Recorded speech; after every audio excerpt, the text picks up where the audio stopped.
Welcome to Homemaker Chic Podcast. Happy Monday. We are here rescuing the art of homemaking from the daily grind. Red lips, no denim jumpers. This isn't your mama's homemaking. I am Angela Rita, Parisian farm girl. I'm joined for the last 6 years by Shay Elliott. Not really joined. I mean, we're really far away, but I get to see her lovely face on the screen. And now we have these swanky new backdrops, so it looks like we're together. So it does kind of look like we're together, doesn't it? When we can get the colors to match, that is. Are we better this week? Are we taking our vitamin D? You know what? We're just taking it day by day. Oh, dear Lord. 3 things I pray. We're taking it day by day. I'm going to be honest with you. My hormones are a little bit better than they were last week. Okay.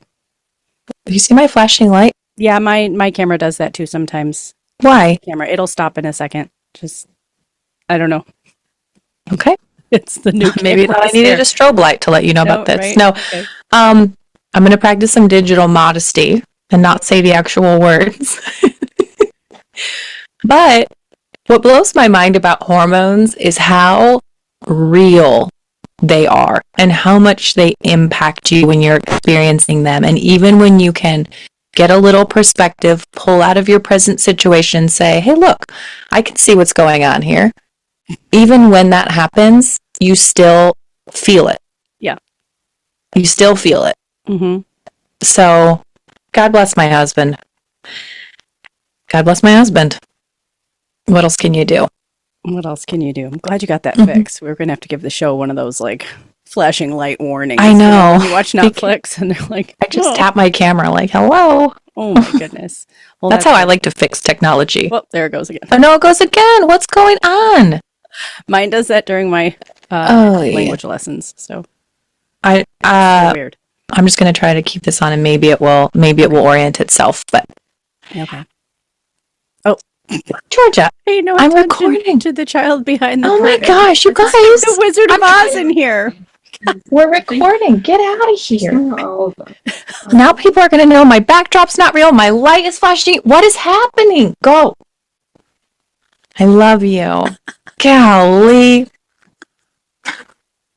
I'm trying, y'all. I'm trying really hard. Sometimes that's what I want to say to the world. Like when I have a YouTube video that just flops or anything. I'm like, this is actually me doing my best. Yeah, I get a brownie point. Yeah. Do I get half credit for literally trying my very best? Like this?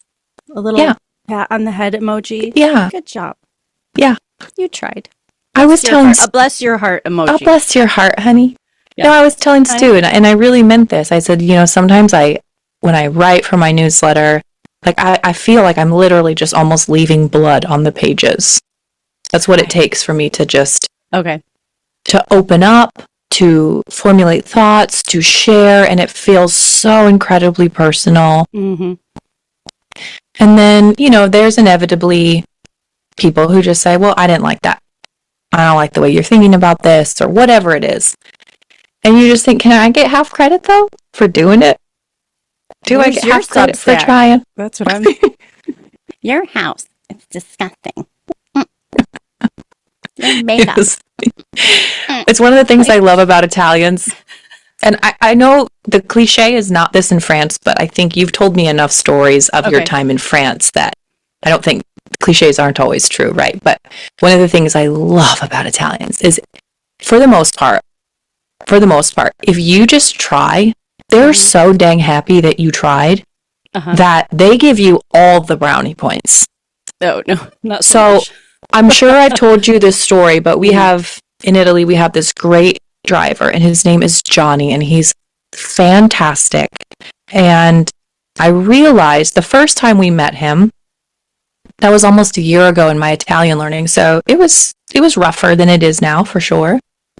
And every night, Johnny would take our family somewhere, and then he'd come drop us off back at home. Mm-hmm. And I would say to him that I would send him a message tomorrow. What I actually said to him was, you are missing to me tomorrow. I used the wrong verb. They're very close. Mancare and mandare. And so instead of saying, you, I will message, I would say, you, I will miss. Mm-hmm. or you are missing to me. Mhm. And you know what? Bless Johnny's heart. He never corrected me. He knew what I meant. Okay. And he was just like, And he gave then- me 90% credit on that test. Did you just have an epiphany one day? Like in the It was on the kitchen? plane home. Oh gosh, I hate I that. was replaying all these conversations that I'd had in my mind. That was the first trip. So this was February of 2025. This was the first trip where I had gone and used the language, really used it, Okay. like made things happen, organized events, Mhm. and driver and all of this stuff, made conversation constantly. And I was so proud of myself. If you've ever had that thrill, it's really something. Mhm. So I was replaying down, writing down in the plane all of these conversations that I had with people because I wanted to remember that time of like small beginning. Okay. And you inevitably use phrases over and over again because you're using a lot of this, you're doing a lot of the same things. And I remembered the phrase I said to Johnny, and I was like, You wrote it down and you're like, huh, that's not the right word.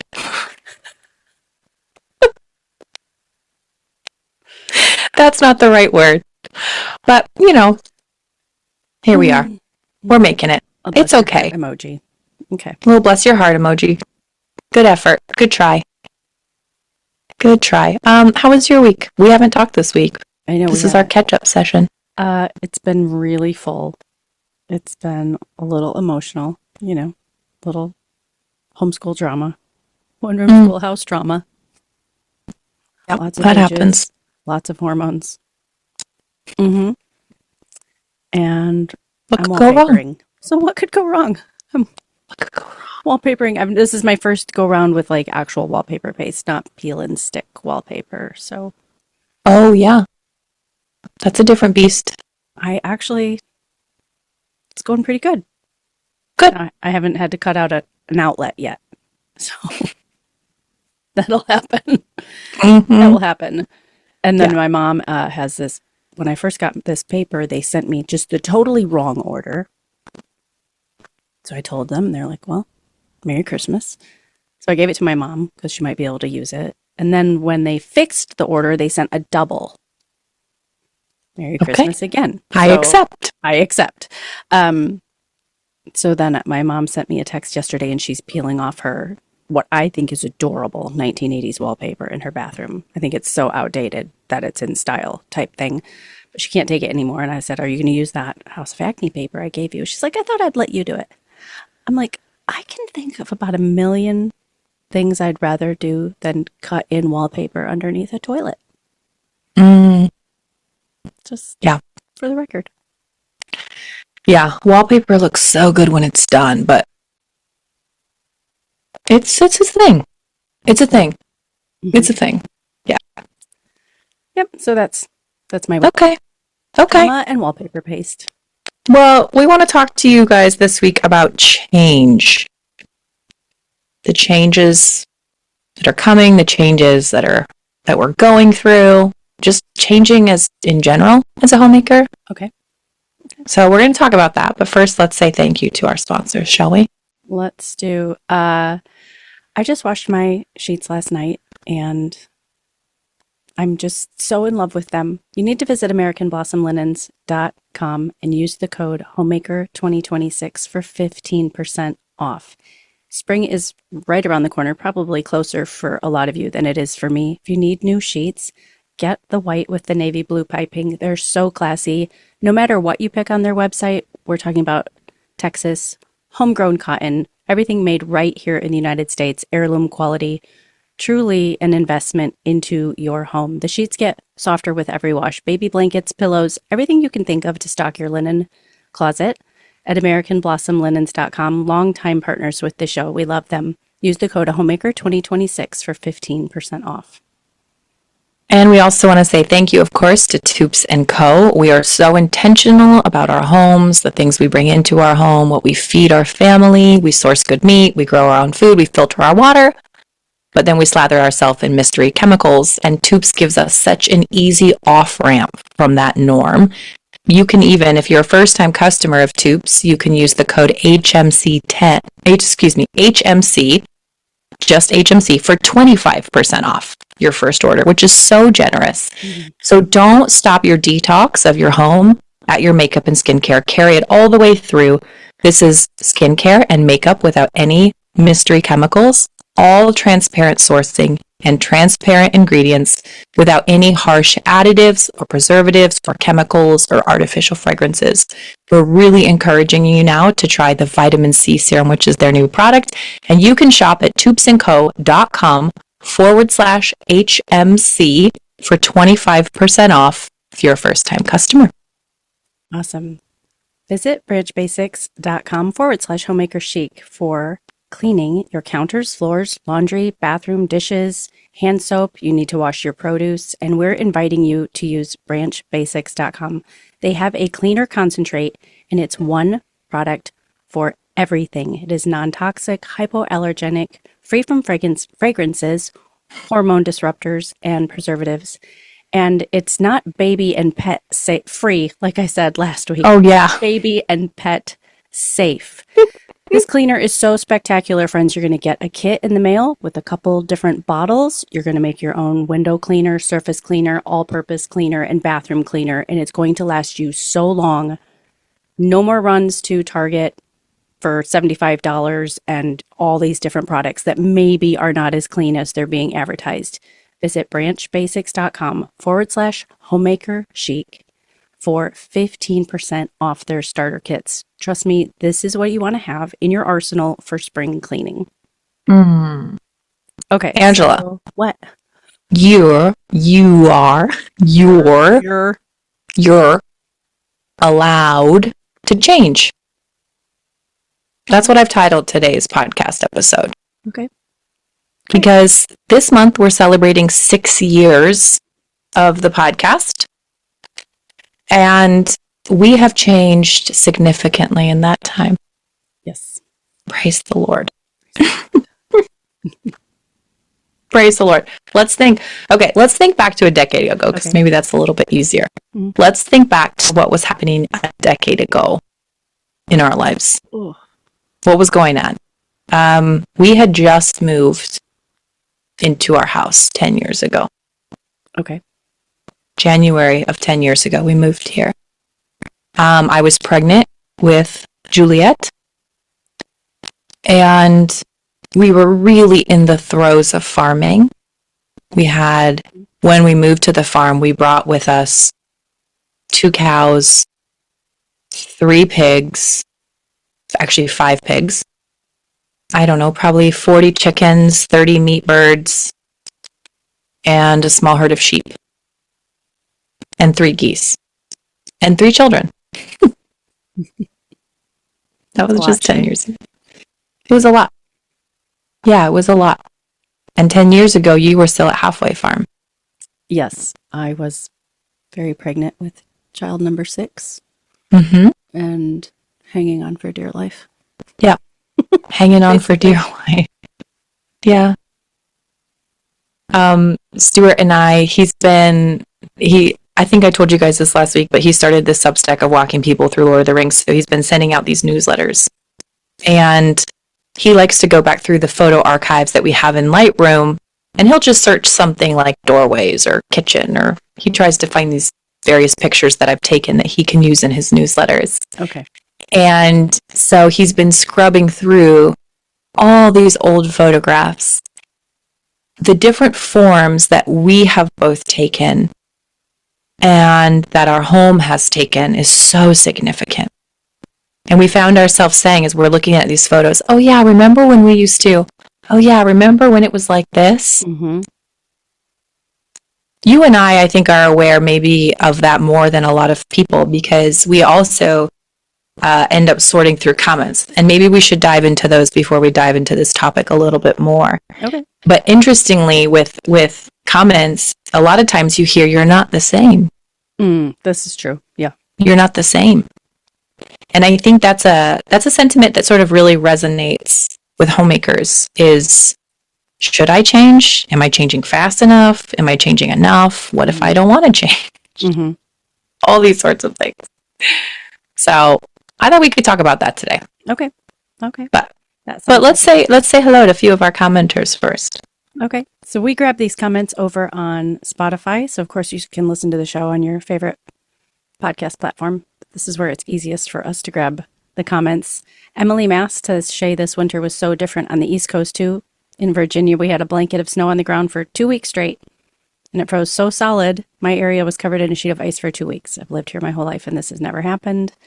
Yeah, we're in for it again right now, even in Wisconsin.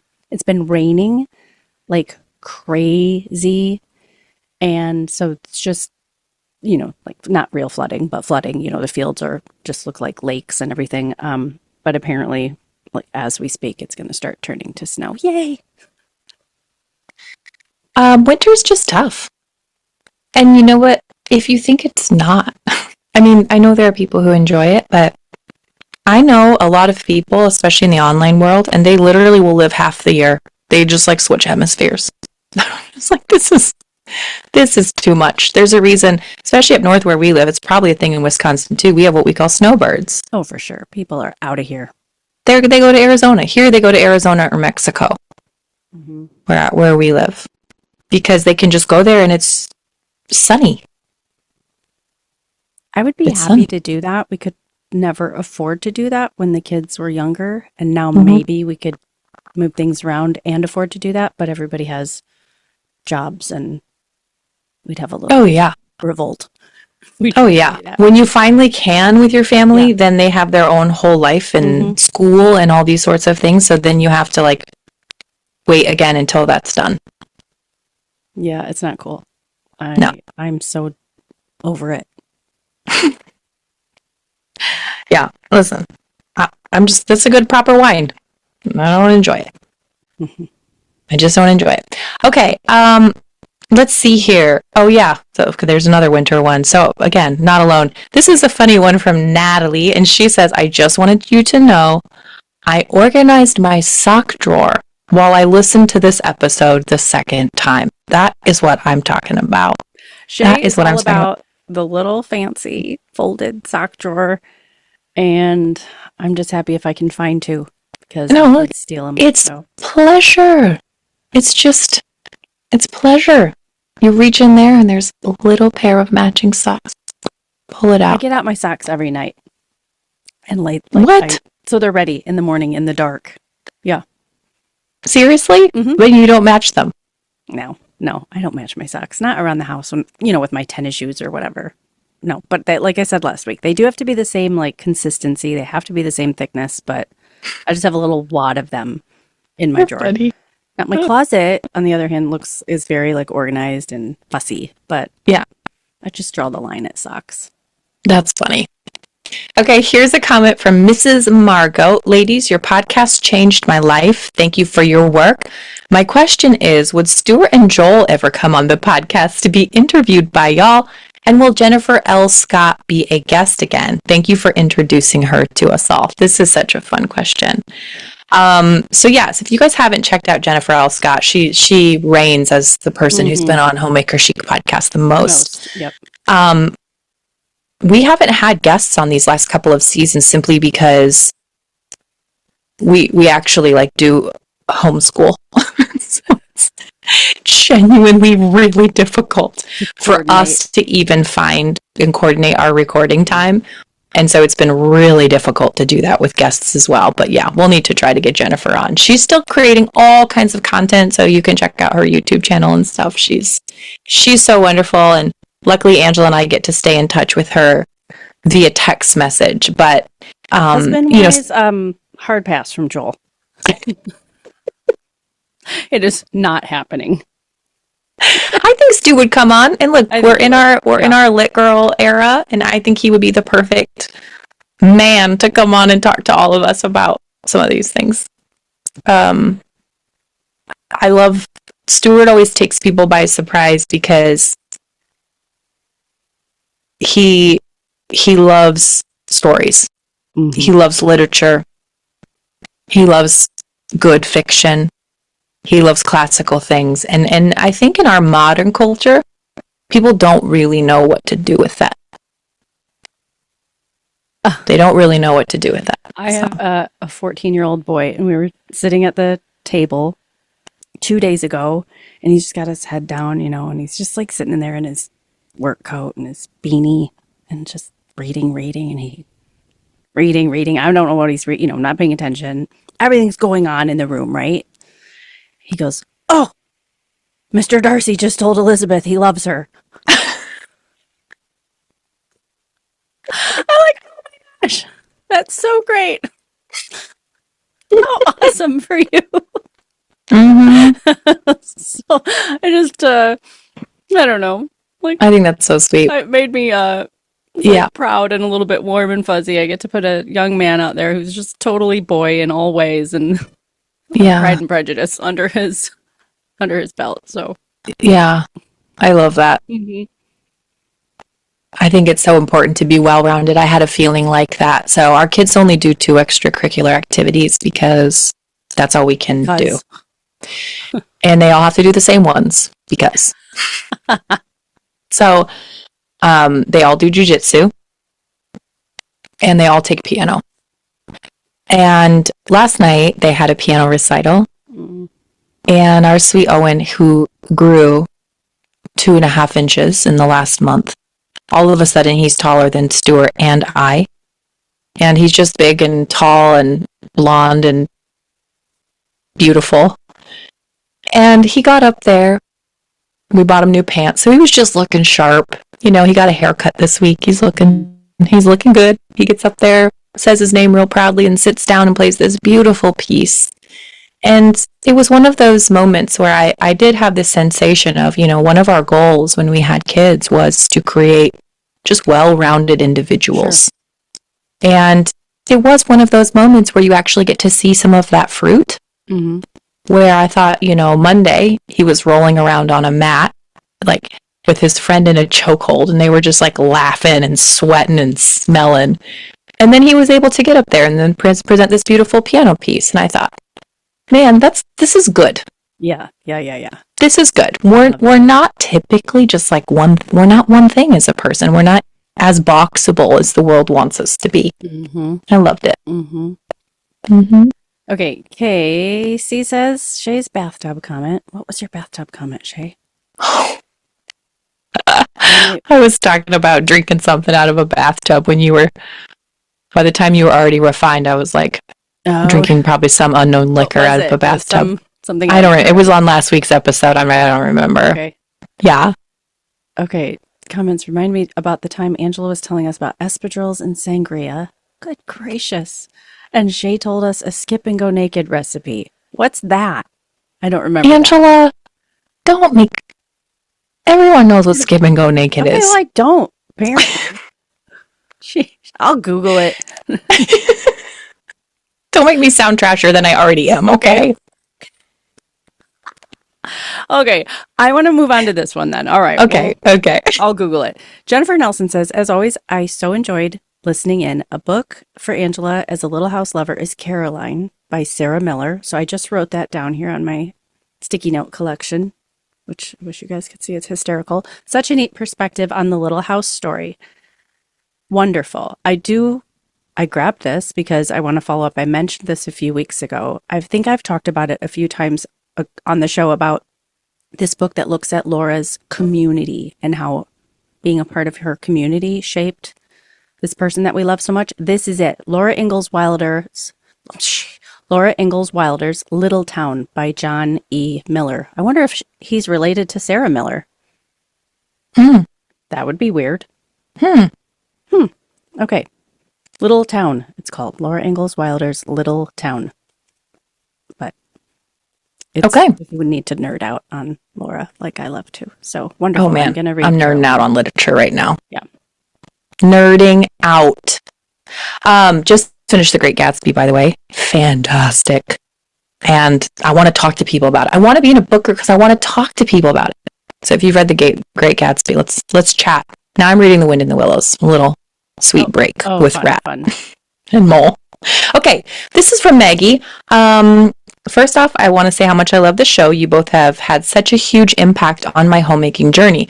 I've been listening since the very beginning when I was a single lady, and now I'm married with a 3-month-old. Maggie, I love that. That being said, I'd love to hear, how did you cultivate, I'm going to butcher the pronunciation, joie de vivre, when you were in the trenches with little ones? Were there any small rhythms, habits, or practices that help you bring order and beauty to that season? I'm almost to the point now, Maggie, where I can look back at this time of my life and allow myself to go there emotionally. I think it's a very taxing time, not only physically, which you know, you have a 3-month-old. It's a taxing time physically.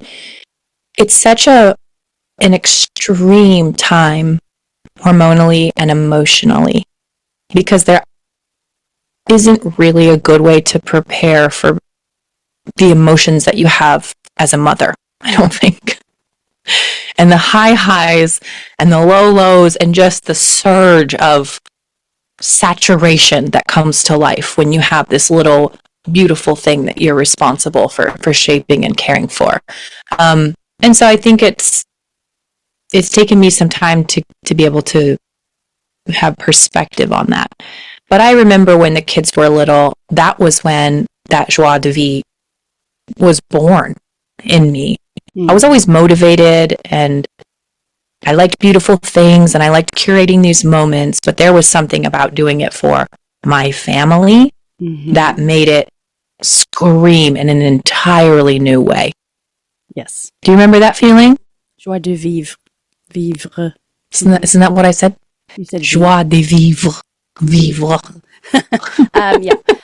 No, I do remember that. And I would agree with you that while, I was who I was, that there was an amplification that happened with becoming a mother. And, that wasn't, obviously just about me anymore, but there was something, I became 100 times more creative after becoming a mother. Yeah, so in terms of like small rhythms and habits or practices, I took to really delighting in the things that needed to be done that day. And so, for example, feeding time, your kids start to eat solids and all this. Like, I just thought, well, I'm going to take this. And I started making my own baby food, and I did cloth diapers because honestly, like, I genuinely enjoyed the process of it. It really delighted me to creatively do these things. And I know cloth diapers might not seem creative, but to me, they did. There was something about it that felt very grounding and very homey, and like it cultivated this piece of my home that I wanted. I wanted to say, hey, we value these kinds of things. So I remember really taking delight in those things. I really took delight in bath time. I gave my kids a bath every night because I loved it. We would play and we would read. Even when they were really little like this, I'd have that sweet little bathtub that sits in your kitchen sink, and I would rub their little bodies, and I'd sing to them. And it was just a routine, but it was a rhythm that delighted everybody. It was really, really sweet and wonderful. I would take the kids for drives. We would go on a lot of walks. So many walks. Yep. And you'd walk slow as soon as they start toddling, and it's painful. You're not making it very far. But there were these things that just said, hey, just stop and delight in this moment. And I really started at this time of stage of life too. I really started to take on the idea of cooking supper, like creating this meal for the family in a really serious way. Not serious like it needed to be complicated, but just serious in the sense of I wanted Stu to come home and have something beautiful on the table. I wanted to have set the table. I wanted to put out, even if it was just like little green evergreen branches from the yard, or just something that just said, hey, I've curated this thing. It's a small practice that we're going to implement as a family, but we're going to sit down and we're going to have this beautiful moment together for a little bit of time. simple. So those are, Yeah. Go ahead. No, I remember that. I remember that switch to wanting to make mealtime special and like, okay, I need Yeah. to, one, up my game, and two, this is really special. Yeah. This is special. Mm-hmm. There's something really good here. Okay. Okay, let's see. We gotta get onto our subject, but we'll do two more. So, Okay. Maddie says, "Oh my gosh! First of all, love the show so much. I saw something today that immediately made me think of both of you. I was at the DDS. Does that mean DMV? Getting my name changed on my license, and naturally, Okay. the place was full of students getting their licenses. They were all wearing sweatpants, like getting your Really? driver's license picture taken. What the heck?" Anyway, love the show so much. I got married a month ago, and I'm so happy I found this show when I did. So inspiring and uplifting. Thank you. Thank you, Maddie. Wow. The sweat, I- the sweats thing, it's so real. I think I mentioned this a few weeks ago, like just even taking the kids to Target for something. It's just so hard to find something that's not sweatshirt, sweatpant fabric, Yeah. as I wear one right now. I am too, but I'm going to work out afterwards. So, Mine's and I'm not going anywhere. Right. But we went to that piano recital last night, and I make my kids be the change we want to see in the world. mm-hmm. And so I make them wear their Sunday clothes Well, to their piano recital. It's like, yeah. And it's in this big church, Mhm. and they play this beautiful piano. And I'm thinking, this is your teacher gets to watch her efforts Mhm. here. Yeah. And she's been their teacher for a very long time, so it's important. Anyway, I would say probably 3/4 of the kids presented in sweatshirts. I don't think I saw sweatpants, which is good. But like a hoodie. Mm-hmm. Wow. Yeah. It felt wrong. It felt wrong. And I don't care if that makes me sound old. I'm not wrong in this. Y'all are wrong. Not wrong. Yeah. I'm not wrong. No, yeah, for sure. I mean, I'm not. Like, that is cultural slop, is what that is. It's cultural slop, and it's lazy. So, yeah, that would be the day. Whatever. yeah. Color me a snob, but that would be the Yeah, day. color me a snob, I but don't care. goodness gracious. Okay. Okay. Okay. Change. We're allowed to change. Shay says we can change. We're allowed to change. And Change out of your sweatpants. No, I'm just kidding. please. Please. You know what it is too, for like, gosh, I could do the whole show on the sweatpant things. It's for me with the girls, especially. I just don't care for it. I mean, my girls wear sweatpants, but they all wear outfits too. But it's the combination of like the slip-on shoe and the shuffling with the sweatpant. Do your girls wear sweatpants out of the house, or you mean they just wear sweatpants while they're in the house? Trying to think about Hooli. Hooli will wear sweatpants out sometimes. And when she does, it's not like top knot, messy. It's styled. Her hair's done, her makeup's done, all her jewelry's on. She's got her little Coach purse she got for Christmas. Like I guess, it's a styled sweatsuit, styled ensemble, Okay. cute shoes. Can't really picture that. It's it's very trendy. It's very trendy. Like she dresses very trendy. Okay. Lots of jewelry. Lots of jewelry. Lots of That's the trend. with her, yes, it is. Okay. Bracelets and multiple earrings and necklaces and Yeah. lots of jewelry. Mm-hmm. Yeah. Sometimes I like to show my children photographs of my eyebrows from the early 2000s. And I show them these pictures of, I thought this looked good on me, Mm-hmm. outfits, or this is how I colored my hair, this is how I did my makeup, etc., etc. I like to show them these things, and I say, this is why I don't want you to get a tattoo. Mm-hmm. Which I know those are fighting words in our yeah. culture, because Yeah. I know very few people who don't have tattoos Growing up, it was the Right. opposite, right? Very few people did. Mm-hmm. It was this rebellious thing. And now it's like, it's almost impossible to find an adult who doesn't have a tattoo. I've told my children, like, they're going to be their own people. That's inevitable. Right. And I don't mean this as like some crazy dogmatic thing. What I mean this as is I often feel so grateful that who I was before wasn't, quite literally tattooed permanently on me. And I've heard different arguments about this where people will say, yeah, but I like the tattoos because they remind me of this time of my life.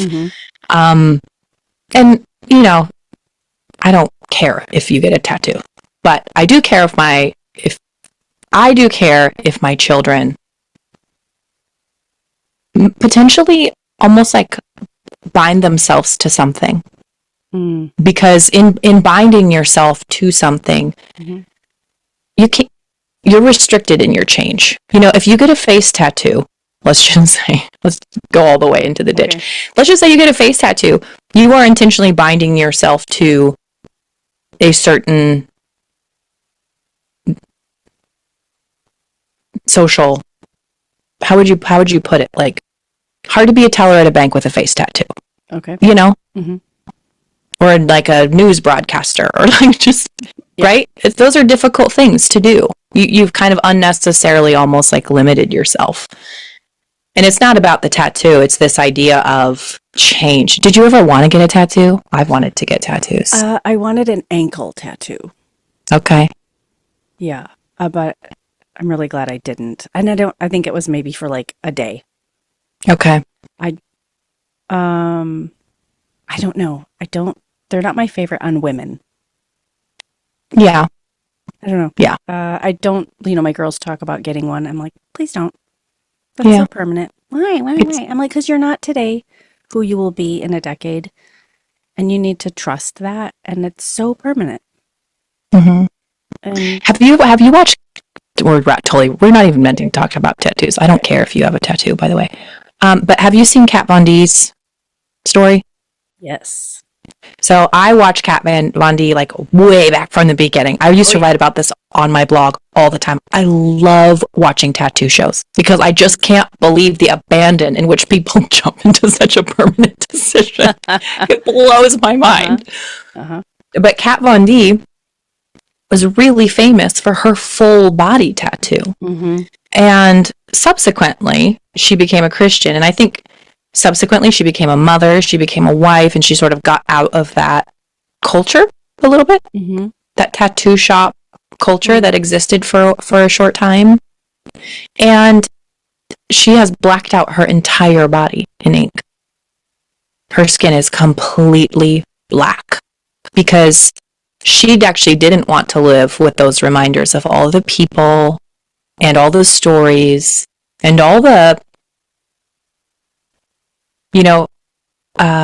the past can be heavy. Just like we were talking about with that comment, looking back to when my kids were little, looking back to the mistakes like Stu and I made when we were first married, when I was becoming a Christian, and there's all the stupid things I said, all the stupid things I said last week. If you've been listening to the podcast for 6 years, you'd know there's some tucked in there, some real gems. We got some doozies up in here. Yeah. I want to be able to metamorphosize, and in Christianity, we call that sanctification. You are not allowed to stay the same. Right. And there are things that I think serve as really permanent reminders of that. And I guess I've just sort of always pushed away from those things, maybe. I'm not sure. All right. So having a family, with the comment, so we can kind of stay talking about change because we talked about each of us increasing in creativity after starting a family. Yeah. What do you think were some other catalysts for change? Do you find that your change you've experienced as a homemaker was like an overnight thing, or did you morph in and out of things?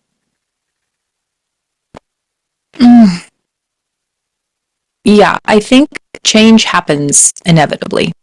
Sure.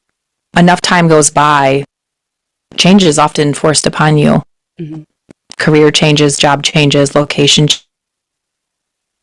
These aren't always things that you, I think. Mm-hmm. I think too, if you're naturally a self-reflective person as a parent, I mean, how often do we have this kind of, probably every 3 months? Mm-hmm. Okay, what's working now? Right. What's not working? Who needs what? That's what. Yeah. Who needs what? And that's like a quarterly conversation, at least in our house. Yeah, for sure. Yeah. So we've tried really hard over the years to say, you know what? Our pastor always said, like, marry your principles, not your methods. Mm-hmm. So the principle that we're holding to really tightly right now is that we need to do right by our kids. Yeah. We need to do right by our kids. It's with everything that we just see out there and that's on the horizon, that's just so strong that It's severe. my thoughts towards, I would say I love being a mother, and I just dove head over. I didn't have like a warm up period. I didn't, by the grace of God, didn't struggle with like a postpartum. Like I just went like full out. I just loved it. Nobody told me how much I was going to love it. I was floored by how much I loved it. Just all in immediately. Oh my goodness, Shay, I just totally lost what I was going to say. Tell me what I was saying right before that. Hang on. What did you say right before that? That we change quarterly. Was it prompted by that? Okay, so doing right by your kids? Yeah, so obviously, okay, that's my long-winded way to say it. Obviously, my children have been like, that's my priority, foremost, always on my heart, always on my mind, wanting to do better for them, by them, blah, blah, blah, blah. But lately, looking to the future, it's so freaking strong. I just feel this sense of, obviously I matter. I have to carry on with my career. I have to keep going with my job, but I just feel this palpable demotion in priority. Yeah.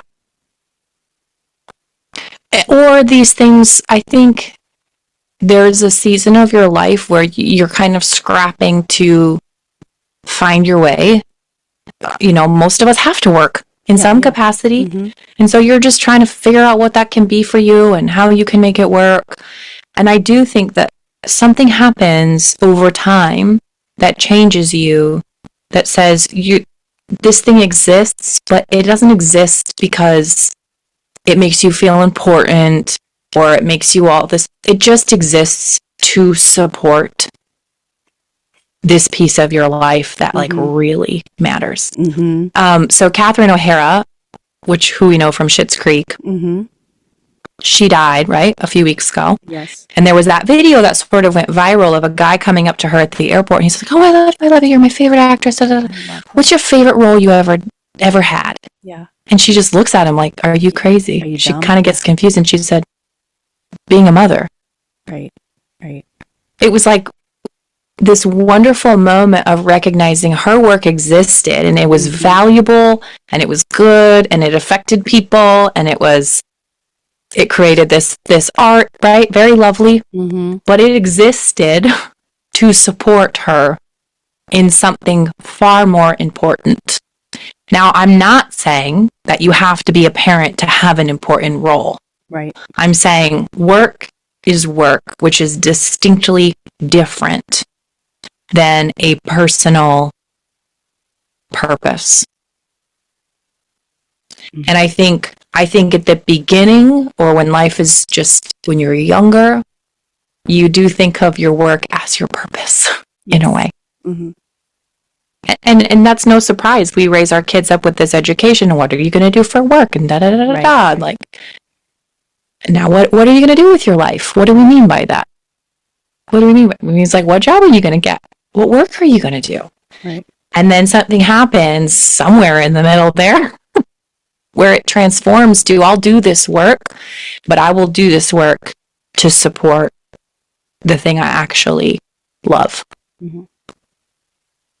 So I don't know how to term that. I'm not sure. Hmm. But things most certainly changed. Here's dangerous territory: being around people who don't like when that happens. Yeah. And that's really common. I'm turning 40 in a few months, Mm-hmm. and Stuart and I were talking about how friends change over the years. Mm-hmm. And so, our parents now are friends with different people than they were friends with when they were our age. Okay. Is that bad or good? I don't think it's necessarily either. I think people don't stay the same. Their interests change. Mm-hmm. And I think that's what I would go back and tell myself if I were younger. I would say, don't be too dogmatic, Sure. because who you are now, that's like just a manifestation of who you are now. Right. That's an outworking of the stage of life you're at now. Mm-hmm. I think if we look at the catalyst, or if I look at the catalyst for change in my life, and I look at how fast does it transpire or how slow, for me, the negative things are where I wake up. If it's a negative, that's where I wake up one morning and I'm like, that's it. Oh, for sure. Yeah. The slow ones are the not as consequential or Mm-hmm. just a gradual morphing. Okay, I have less farm animals than I do today because my kids need more of me than when they were 4. Nobody wants to clean out the chicken coop anymore. Like just kind of like you just kind of, it's this Yeah. gradual thing. So The we big had an ones instance. are like where I wake up one morning, I'm like, it's for me when I change, it's like a chemical reaction. I can just, yeah, just wake up and I'm like, I'm done with that, whatever that is. It's easy because Can you it's think of one like that? no. I just know the feel. I know how I feel where I it's just easy for me to shed a habit or something, whatever, I'm done. Mm-hmm. I think you're totally right. I think pain motivates one pretty quickly to Mm-hmm. change. Mm-hmm. And I'm thinking about this last year of us going through. So this time last year, almost exactly, we were in Italy. And I've shared this story, but when we were there, our daughter had a severe reaction to something. And it resulted in us coming back and having to invest time and money into figuring out what it was. And then eventually, really changing the way we eat and changing, like, we sold our dairy cow, who we we'd had a dairy cow for 13 years. Right. And that was difficult because it was a part of our identity. Mm-hmm. And to say, this was part of who we are. I got a cow tattooed on my back. No, I'm just kidding. Would that be funny? I was like, you did? That's funny. Mo. That's funny. This part, you think this is going to be a part of my life forever. Mm-hmm.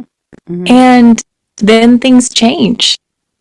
And you have to let go of your identity in that particular way.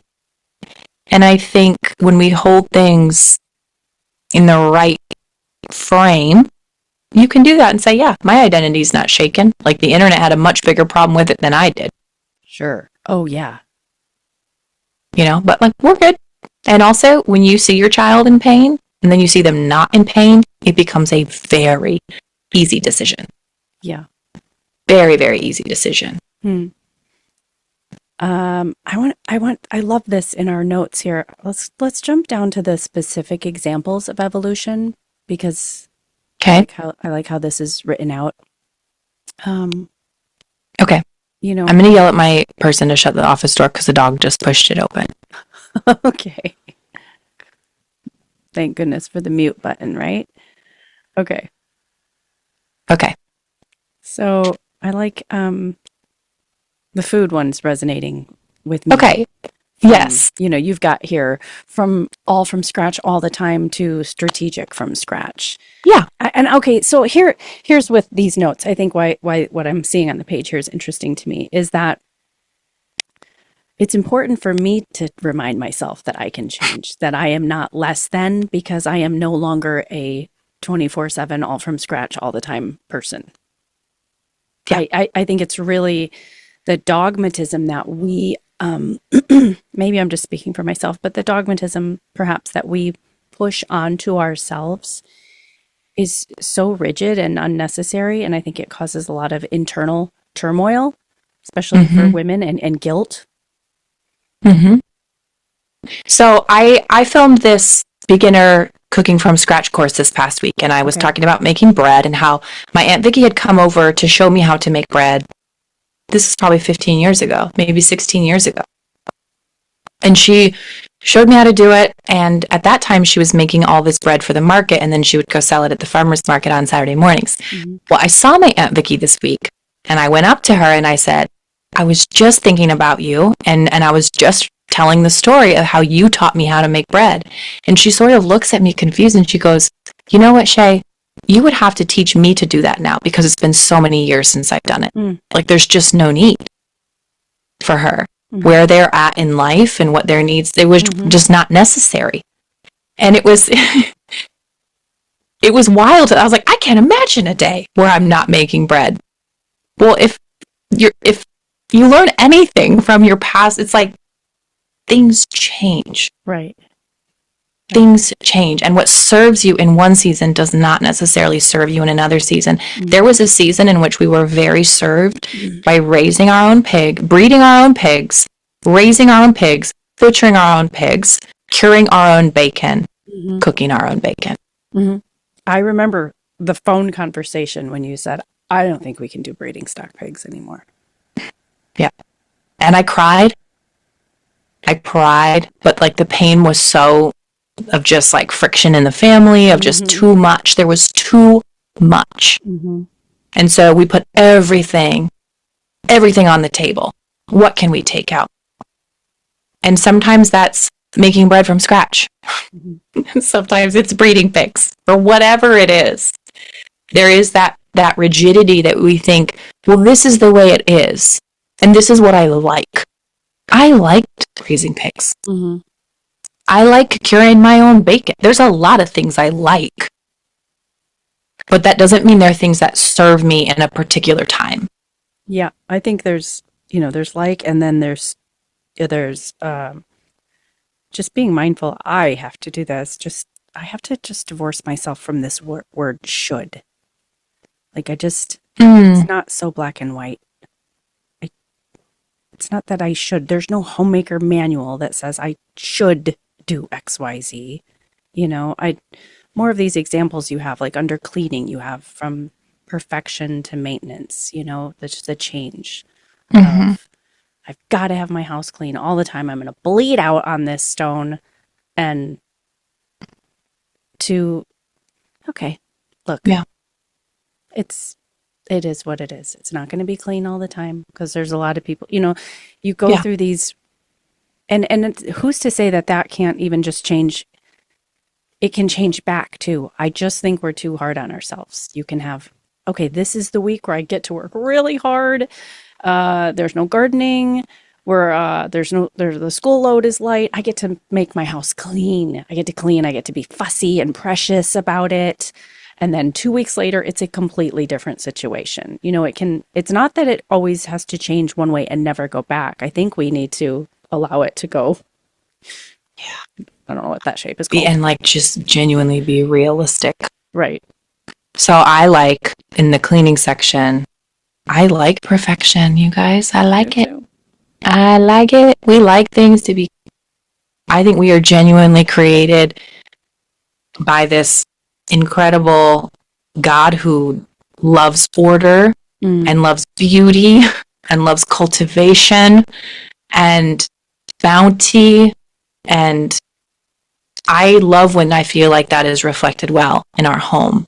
And so when I go through and I clean my house, I like to snip off all the dead leaves from the plants and wash the couch cushions and vacuum in between the cracks and clean off the windows and shift stuff around so that there is an energy to a room that is cleaned like that. And there's fresh flowers on the table maybe, and beautiful stacks of books or whatever it is. I get to do that probably 1/10 of the time. Yeah. 1/10 of the time. The rest is like I'm literally just vacuuming up chunks of dog hair, throwing away meat stick wrappers, and taking all the dishes into the kitchen. It's true. And raising up the blinds. Yeah. And I think maybe today this is true. I'm getting to the point where I'm like, no, this is good. It's fine. Right. It's fine. Because, there is going to be a time when your kids don't live here anymore. And it's going to be you and Stu, and it's going to be really quiet. My mom took the kids, and my mom and dad took the kids for one night. And I was like, oh, this is first, it's lovely. We ate a beautiful beef carpaccio and watched a movie together, and it was delightful. But then I was like, this is horribly quiet. Hey, I'm horribly quiet. I shouldn't say that. I mean, I hope it's another almost decade of racket, but yeah. It's going to be weird. It's odd. It was just odd. And I thought, when you go to your mom's house and it's just like perfect. It's like somebody's walking around undoing everything she's put her hand to. Exactly. Sometimes I go to my mom's. I'm like, are you a magical like cleaning fairy? What's going on? And then I look and nothing's moving. Everything's an inanimate object. Just staying where it was put. That's right. There's literally not people undoing it. Right. Mm-hmm. Nobody's eating a banana and leaving the peels on the floor. And when the kids were little, I remember distinctly with Will, we had one of those little high chairs that attached to the edge of the table. Yeah, I love those. And Will was, he was our third, and he was just so fucking cute and adorable, and just this wiry blonde, like bleach blonde, curly hair. And he was just an observer of the other two. And so we would put him in his little high chair with like chunks of banana or avocado or scrambled egg or whatever. And he would just sit there for hours and watch the other two. He would just be totally content to just snack and watch what everyone else was doing. That table was disgusting. The banana grime underneath the clamp-on handles. Yes. That's exactly what I'm talking about. And I remember it was like a big part of our week was like taking off the cover and washing it and bathing him, because he just said banana in his hair. And it's the Italian one, the Inglesina. Okay, I don't know it. Yeah, and then I remember growing up, my sister had it was called a sassy seat in the 80s, and they were smartly plastic. Could just wipe them off, but the Inglesina, you gotta defabric it, wash it. It was a whole thing. It was a whole thing, and it was such a big part of our life for so long. Just that, razor blading off the dried avocado from the dining room table. Yeah. Or cleaning under the high chair or the bed, this is you think it's going to be like this forever, because then you have another kid and another kid and another kid, and it's like, holy cow, I'm just going to be wiping up crusty food for the rest of my life. And you're not. Eventually you get to the point where can y'all just take your chunks of hair out of the shower, please? Right. Can you please take your chunks of hair out of the shower? Mine is, can you please stop taking the lid off the toothpaste? Like this, we have it's a flip top lid. You don't need to remove it. Yeah. And then leave it on the far side of the counter. Don't. Just don't. I'll tell you one thing that's probably one of the biggest things that's changed over the last decade. I'm going to hypothesize, because I know you pretty well, and say this is true for you too. Okay. Something happens. I'm not sure if it's the age of your kids. I'm not sure if it's... Is it going to make me cry? No. Okay, good. Or it's you. Okay. I'm not sure what it is, or if it's just a certain trajectory. Work transforms from a hustle to, I guess, more of a stewardship. Yep. I would say for me, work is just a steady pace. chip, chip, chip. No more, no less, just chip. It's very steady. It's just I've seen has enough to be of how this, done, and yeah, I don't want more. yeah. We've seen enough in our time and the people we're connected to. We've seen enough of how the sausage is made. Mm-hmm. When you see these people online that just feel like they just have it all, that's not possible. I know that. I mean, like, I yes. No, I mean that to say is a long time ago I realized, look, I'm pretty darn capable. And what looks like on this side of the camera and there's meltdown on the behind side of the camera. There's no way that's not happening to everyone else too. Because I know how capable I am. Mm-hmm. So lie deleted, just Yeah. No, and it is, and you just have to look back and some people make different decisions. But when I look if I look at somebody like, let's say, Joanna Gaines, there's a cost benefit analysis to every decision that we make in life. Mm-hmm. And I'm not pushing anything on her. What I am saying is that we all have 24 hours in a day. We all have human capabilities. And we all make decisions about how we're going to spend that time and those capabilities. Mm. And I've learned this a lot lately. It's like there is a person who is so hungry that they will hustle at any cost, share any juicy detail, exploit any drama to create the type of hustle that they need or that they feel like they need. Mm. And then there is a quieter counterpoint to that holds those things maybe a little bit closer or just says, no, not at any cost. Right. Not at any cost. And when you get to that point, you start making really different decisions. Mm-hmm. And less of them. Yeah. Yeah. Yeah. Mm-hmm. No, it's good. It's good. Yeah. Very much so.